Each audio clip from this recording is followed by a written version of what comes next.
Refer hospital मंडी और पुंछ दोनों को मैं ये कहूँगा, इसलिए कि स्टाफ की कमी के होने के कारण यहाँ के जो डॉक्टर हैं वो ये समझ नहीं पाते कि इसको क्या बीमारी है। अगर कुछ है भी है तो वो हमारे बाहर दुकानों पे जो दवाई लिखते हैं वो दवाई होती है 1200-1500 के करीब या 3000 के करीब लोगों को दवाई लिखी जाती है। वो दवाई बाहर के जो घर चले जाते हैं ना उस दवाई का कोई असर होता है। तो कहने का मकसद यहाँ पर एक तो दवाइयों में पूरा जहर बिक रहा है, ये दवाई नहीं है, ये उल्टा हमारे लिए परेशानी है। ठेकेदार और महकमा जो है मिला होता है उससे मैं समझता हूँ ये कि बिजनेस जो है इन रोडों का बन गया है कि ठेकेदार आधा कमाए, आधा महकमा खाए, आधा यहाँ की एलजी इंतजामिया खाए। पे लोग एक बल्ब को तरस रहे हैं बिजली को, तो वहां पर आप कह रहे हो कि 4 हीटर। अब आप दिल्ली की बोली बोलकर लोगों को हरास करने में आप भी आ गए। तो मैं समझता हूं कि उमर साहब को ऐसी बयान देने से गुरेज करने चाहिए और लोगों के मुफाद में जो काम हो सके वो करें। सीएम साहब भी दिल्ली की बोली बोल रहे हैं, जिस तरह से उन्होंने यहाँ के लोगों को हरास किया, यहाँ के लोगों को परेशान किया, बिल ज्यादा कर दिए। लोगों को यही हरासमेंट होती है कि आप किसी ऐसे आदमी को जो बेचारा घर से बिल्कुल परेशान हो या घर में गरीब हो, उसका आप बिल 4000, 5000, 6000 करोगे तो हरासमेंट तो हम इसी को समझते हैं। तो इस तरह से जिस तरह उस सरकार ने तंग किया, इसी तरह से ये सरकार भी जो है हमारे उमर साहब जो वो बोली जो वो दिल्ली की बोल रहे हैं। कब तक हमारे लोगों को दबाया जा रहा है? 10 साल से इन लोगों ने पीएसए में कुछ लोग हमारे बंद हुए, कुछ लोगों ने जो है वो थाने के चक्कर काटे, कुछ लोगों ने जनाब तरह तरह की हरासमेंट। नाजरीन आदाब, आप देख रहे हैं वॉइस ऑफ पब्लिक। मैं हूं आपके साथ इफ्तिकार सोफी। नाज़रीन मोहतरम, इस वक्त हमारे साथ मौजूद हैं बातचीत करने के लिए पीर पंजाल अवामी डेवलपमेंट फोरम के चेयरमैन मोहम्मद फरीद मलक साहब। फरीद मलक साहब, आपका खैर मकदम है। बहुत बहुत शुक्रिया। फरीद साहब, सबसे पहले आपसे समझने की कोशिश करेंगे हमारी सड़कों की जो हालत ख़राब है पीर पंजाल के अंदर। ना ही तो कहीं पे ब्लैक टॉप हो रहा है, ना ही तो कहीं पे इसको मैग्नेमाइज किया जा रहा है। बड़ी बार आवाम ने भी इसको हाईलाइट किया, लेकिन कहीं ना कहीं पे जो आवाम की बात नहीं सुनी जा रही है। तो क्या कहेंगे? गुज़श्ता 10 साल से हमारे खित्ता पीर पंजाल के अंदर मैं समझूंगा कि जिस किस्म का हमारे साथ सुतेला सलूक किया जा रहा है ये काबिल अफसोस है। पीर पंजाल के अंदर आप ज़िला पुंछ में देखें कि जहाँ पर बूढ़ा अमरनाथ हमारे यहाँ मंडी में है, यहाँ पर लाखों की तादाद में हमारे बैरून रियासत से यहाँ पे यात्री जाते हैं, लेकिन इस रोड की हालत ये है कि यहाँ पर उनके आने पर सिर्फ चंद जगहों पे जो है वो ब्लैक टॉपिंग करके या खड्डे जो है वो भर के तो उस रोड को उस काबिल बनाया जाता है कि यात्री आए और चले जाएं। यहाँ के लोगों को उस काबिल नहीं समझा जाता कि अच्छी रोड उनको मिले, बेहतरीन रोड मिले, जो बुनियादी हक है वो मिले। ये बदकिस्मती की बात है। हालांकि होना यह चाहिए था कि सबसे बेहतरीन रोड यहाँ मंडी की होनी चाहिए थी, जहाँ पर बैरून रियासत से इतने लोग आते और इतनी अच्छी रोड होनी चाहिए थी ताकि वो जाकर देखे कि वाकई सरकार ने तरक्की की है। 10 सालों के अंदर हमारे लोगों ने अगर कहीं आवाज़ बुलंद की तो उनको तरह तरह की हरासमेंट का सामना करना पड़ा, चाहे वो पीएसए है, चाहे वो बाकी चीज़ें हैं। तो मैं समझता हूँ कि यहाँ लोगों की आवाज़ को दबाया गया, ना कि लोगों को हक दिया गया। एक जमहूरी हक होता है बोलने का, बोलने के हकूक़ को दबाया गया और किसी को ये हक हासिल नहीं है कि वो अपने हक के लिए आवाज़ बुलंद करे।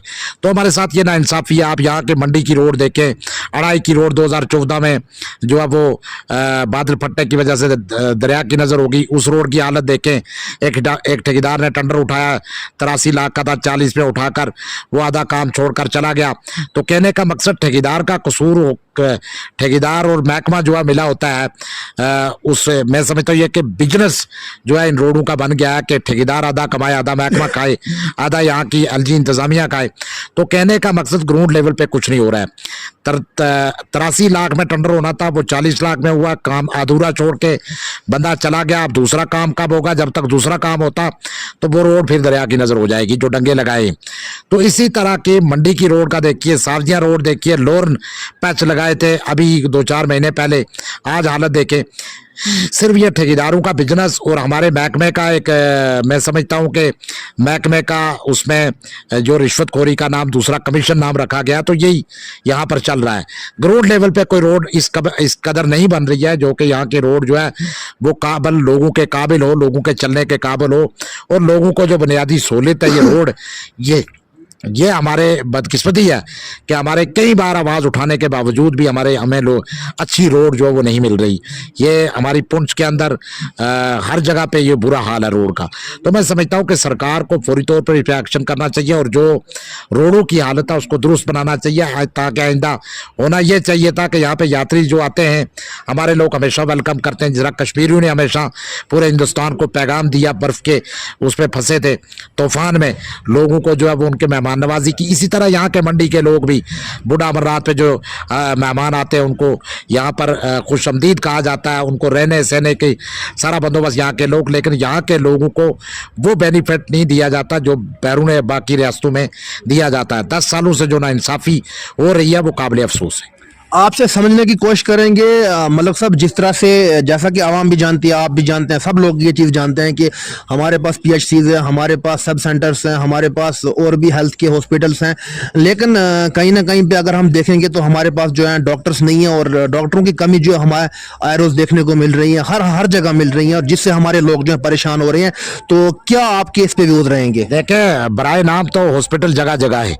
आप चाहे उसमें मंडी ले ले, लोरन ले ले, साब्जिया ले ले, अड़ाई में कोई डिस्पेंसरी होगी।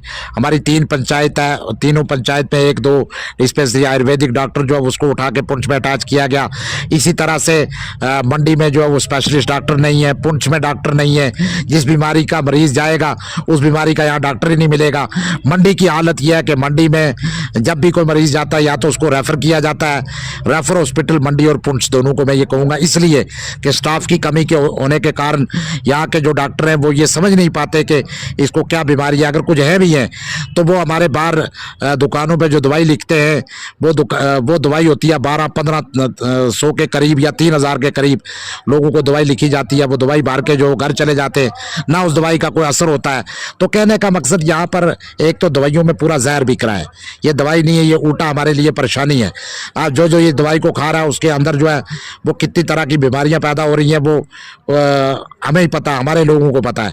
तो कहने का मकसद यह है कि ये बड़ी बदकिस्मती की बात है कि यहाँ पर हमारे पास स्पेशलिस्ट डॉक्टरों की कमी है। हमारे पास सिटी स्कैन मशीन है, डॉक्टर नहीं है।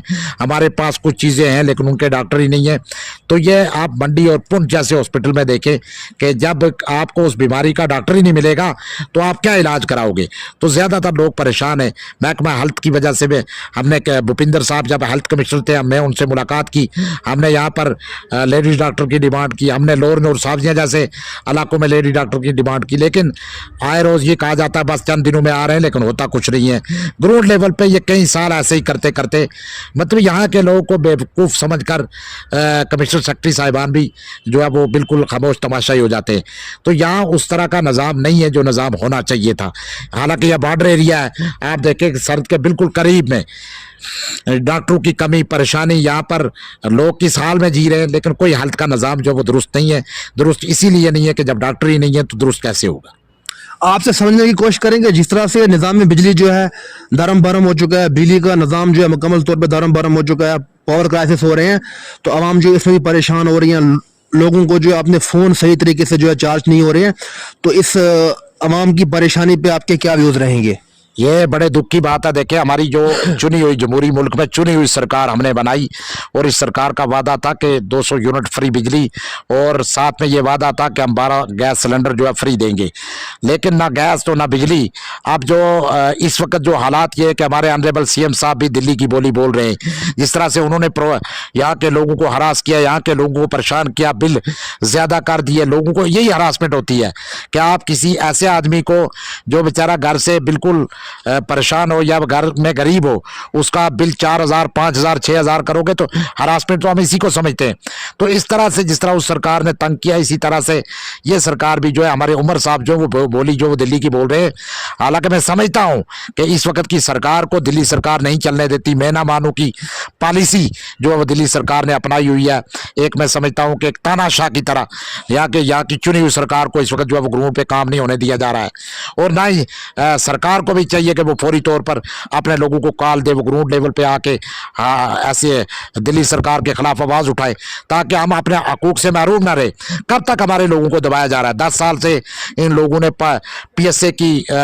पीएसए में कुछ लोग हमारे बंद हुए, कुछ लोगों ने जो है वो थाने के चक्कर काटे, कुछ लोगों ने जनाब तरह तरह की हरासमेंट, हमारे माजूर तबका ने 1 साल वेरिफिकेशन के नाम पर जो है वो परेशान किया गया। तो मैं समझता हूँ कि ये जो बिजली का निज़ाम है इसको दुरुस्त किया जाए। और जो जो उमर साहब ने ये कहा कि 4 हीटर, हमने 4 बल्ब का वादा किया है, आपको क्या पता है कि 4 हीटर लोग चला रहे, 4 बल्ब?